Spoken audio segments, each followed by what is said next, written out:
Good morning, and welcome to the First Existentialist Congregation of Atlanta. We are a philosophically based spiritual community founded on existential philosophy and feminist principles, and dedicated to human liberation and the protection of the natural world. My name is Patton White, and I will be facilitating this morning's celebration of life. We make our spiritual home in the old stone church, which was hand-built 100 years ago by the African-American Antioch East Baptist Church. We honor their labors of love and the powerful history of this special place.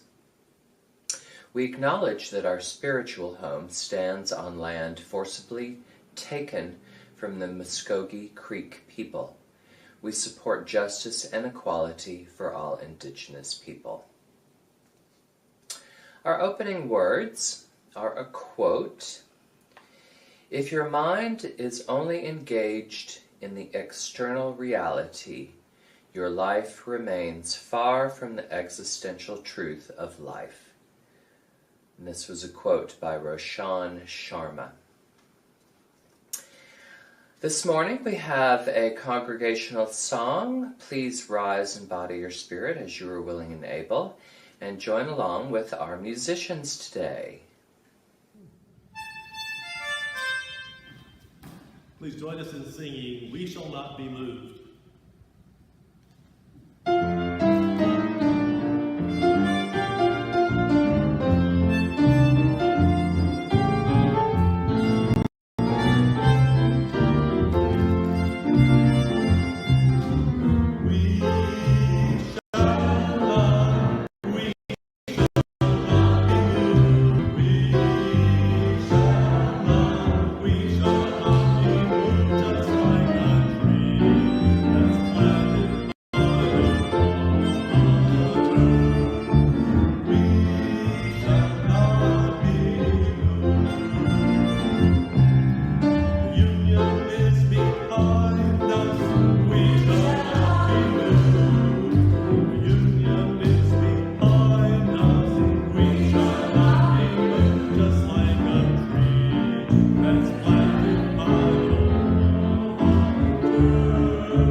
Thank you again so much, musicians. That was a wonderful version.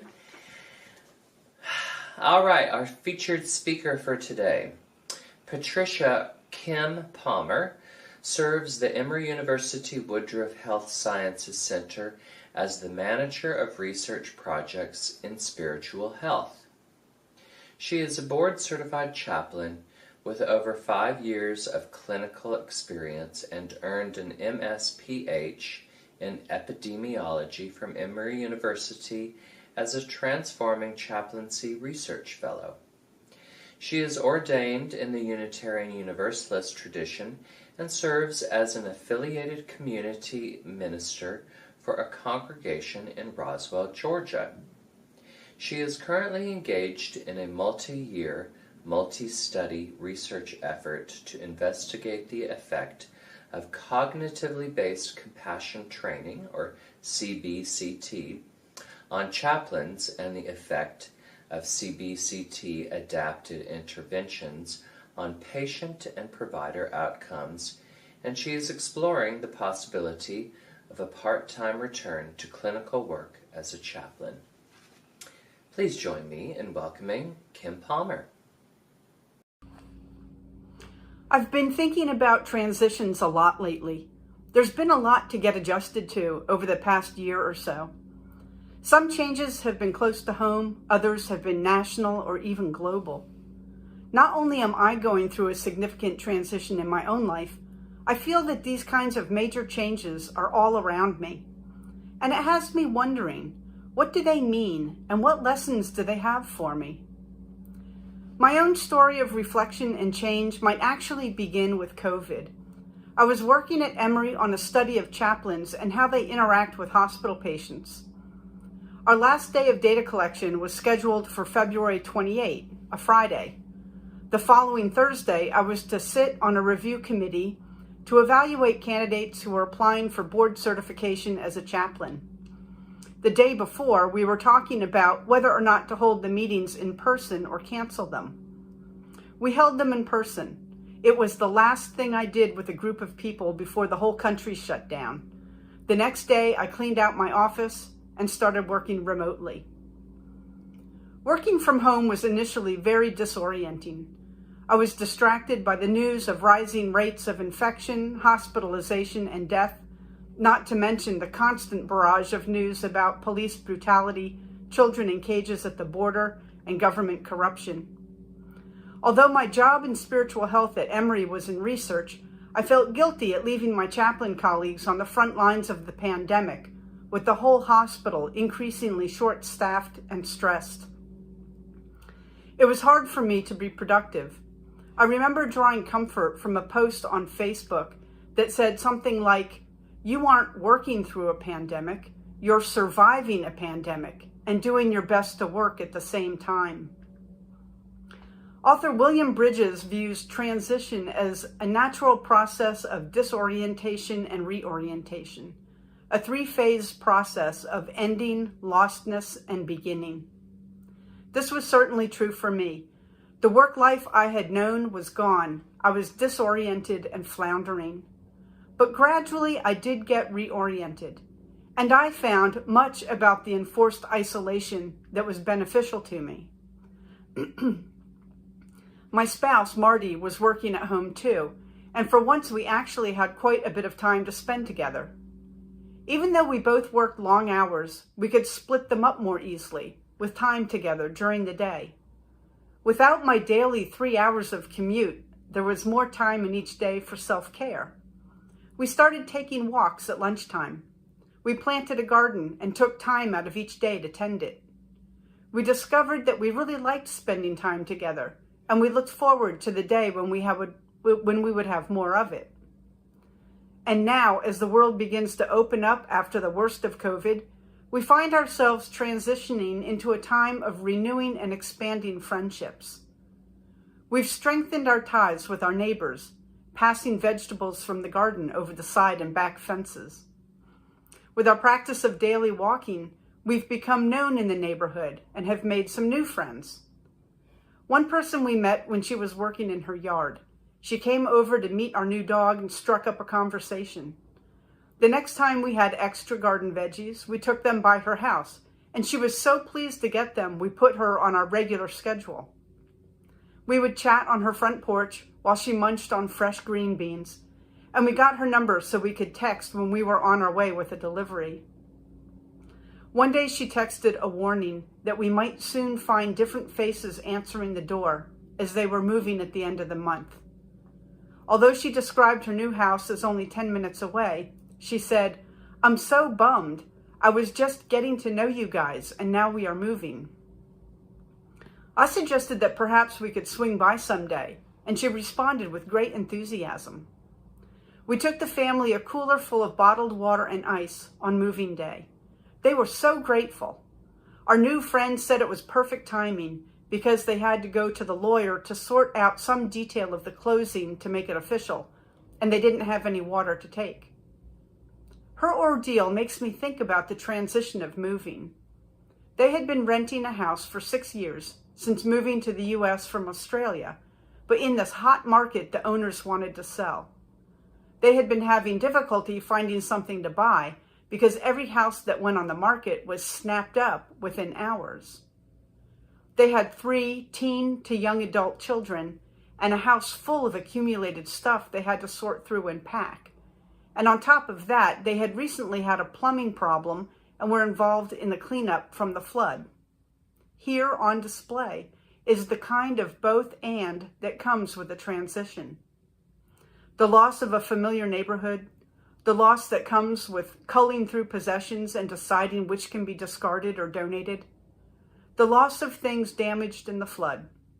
And yet they were stepping into something new and exciting, a new home, new neighbors to get to know, new friends to make. When we delivered the water, I was struck by the faith they had in this move. Even as they were about to go to the lawyer to finish the closing process, they were unloading a U-Haul truck.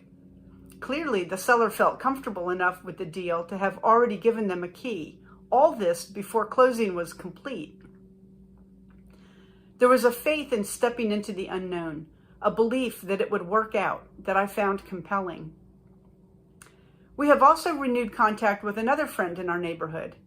She and her brother were outside when we were taking a walk one day, folding up a large rug and stuffing it in their garbage bin. Boxes and furniture were piled in their carport. We had spoken with this woman a few times when we first moved into our home in 1993, and I think we might have seen her once or twice in passing. But now here she was in her yard, so we stopped to visit. She too had experienced a recent flood into the basement where her mother's condo had been emptied after her mother died.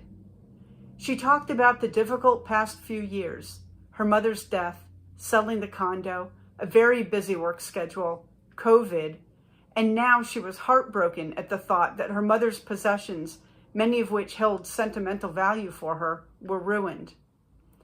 Again, we were seeing the sorting that goes on through a transition, the loss, the adjustment to things left behind, the disorientation of being in this middle space, the potential to emerge into a new orientation. We returned with some vegetables that day, and a couple of days later took her some more. When I asked how she was doing, she began to weep. She spoke again of the difficult past few years, of her mother's death, and of her gratitude for her brother and son who had been helping her sort through the water-damaged things.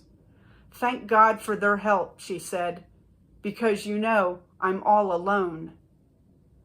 I wondered if this were more a consequence of feeling the weight of her mother's death than an existential aloneness, whether the grief over the damaged stuff was really the unfinished mourning over losing her mother.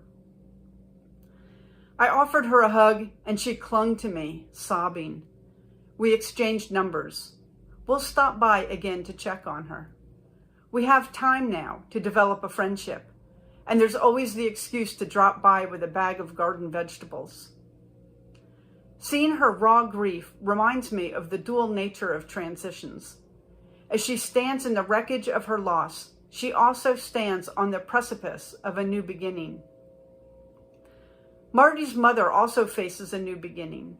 Now in her mid-80s and a long-time widow, she was struggling to manage in her freestanding home. She sold her house about a year ago and shuttled between living with a couple of her sons, disorientation on top of disorientation as she left her home of over 40 years and was without a permanent place of residence. With the onset of some memory issues and a greater need for structure, stability, and personal care, she just moved this past Friday into an assisted living facility near one of her sons in Iowa. This transition has been over a year in the making, and while she can look forward to a place of her own, a community in which to settle, and someone else to do the cooking, there are also great losses. The loss of her long-term home and the severe downsizing that was required to shift to a peripatetic lifestyle. The loss of physical ability and independence that necessitates a move to assisted living. The loss of control and agency as others make decisions in her best interest. As with any transition, she will need to take the time to mourn her old life and how she fit into it, to experience the disorientation that comes with dislocation after decades of rootedness, and to let go of a lifetime of accumulated things. Ultimately, I believe this will be a good move for her. She's sociable, kind, and outgoing. She'll make new friends easily. Now that the responsibility for her personal care has been lifted from her children, they will have more time to visit simply to enjoy her company. Reorientation will come. But as William Bridges would say, there is an ending, then a beginning, and an important and empty fallow time in between. The heart can't be rushed. We must give ourselves over to the passage between the old and the new, and we must have faith that it will be okay. So now I'd like to tell you about my own transition, my own in-between time, and the lessons I bring to it from my reflection on these transitions I see all around me. Marty and I both retired at the end of June, just a week and a half ago. This transition began almost 2 years ago when we consulted with a financial planner in anticipation of retirement perhaps being one day on the horizon. To our surprise, we found out that we were in a position to retire at any point. It took us about 1.5 years to wrap our heads around the idea, while every quarter we'd meet with our guy and he would say, "Well, are you ready?" Once we made the decision to proceed, we gave 5 months' notice at our respective workplaces to have time to tie up projects, pass on knowledge, and give them time to find replacements. Leading up to the date, we ran the gamut of emotions: excitement, fear, joy, relief, grief. Now that it's here, I can't say we really know what retirement is like. So far, it just feels like an extra long weekend or a week off. But it is top of my mind that this transition does begin with loss. Loss of a work community. Loss of a rewarding and satisfying vocation. Loss of one's long-standing sense of self and identity, one's place in the world. Surely we will move into a time of generativity, and this will be an opportunity for exploration and growth. But in the meantime, we must journey in the desert. One way that we've decided to manage this in-between time, this time of disorientation or lostness, is to intentionally take a pause before taking on new responsibilities. I have agreed to continue a small bit of contract work for Emory, which begins in earnest in October. But as others have reached out with offers to be involved with this research project or that, with this opportunity for congregational service or that, I'm saying no, or at least not yet. We want time to see what it feels like to not work, to discover who we are outside a work identity. We want to give it time to see what priorities sift to the surface, to decide where and how we want to be of service to the world. And in the meantime, there are so many things to take care of. Projects around the house and yard that have been deferred for years. Relationships we have neglected and friendships we've let languish. Better ways of taking care of ourselves, from getting more exercise to finding more locally sourced food and cooking healthier meals. And this brings us back to our walks around the block, our gardening, and the way we're renewing our connections with neighbors. We certainly don't want to just watch TV or scroll through social media while we figure this out. In fact, one of my biggest worries is not feeling that my time has purpose. But tending the garden and yard, fixing up the house, renewing and deepening friendships, these are worthwhile. We fixed one leaky sink faucet already and diagnosed what we need to fix another. I cleaned out a closet and we're cleaning out the shed. We hung the hammock and cleared some brush out of the fence line. Marty is learning to play the harmonica and we're both learning to speak Irish. We're planning a trip to New England in the fall, to take the train to Boston, see family, then spend a few days on the Maine coast, watching the tide come in and go out. Although I haven't started yet, I'm hoping to set aside time for reading, writing, and reflection, and more time to be in nature, where I find my own renewal of the spirit. As we enter into this major change in life, I'm keeping in mind the lessons I've learned from watching these other transitions all around me. Take time to grieve what's been left behind. Be open to the possibilities in what lies ahead. Let things unfold in their own time. Don't be worried about being in a time of disorientation. Be guided by your core values. Have faith. Faith that everything will be okay. Faith that you're on the right track, and if you aren't, you can change it. Faith that you're capable of making the journey through the in-between time, and that orientation and clarity will come. We all have transitions in life. Changing or losing a job, getting into or out of a relationship, having kids arrive or having them grow up and leave home, experiencing changes in our mental or physical abilities. Through all the changes in life, it helps to remember that for each new beginning, there must be an ending of what came before. Even happy beginnings are tinged with loss. Let's honor our grief, trust ourselves through the in-between time, and see each new beginning as a chance to grow and expand. May the universe bless you on your journey.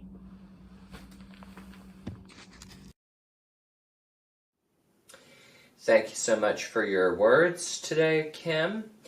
We hope that you will join us on Zoom immediately following this broadcast, where we will have our meet and greet. We will be discussing the content of today's talk, as well as sharing personal joys, sorrows, and concerns, and community announcements.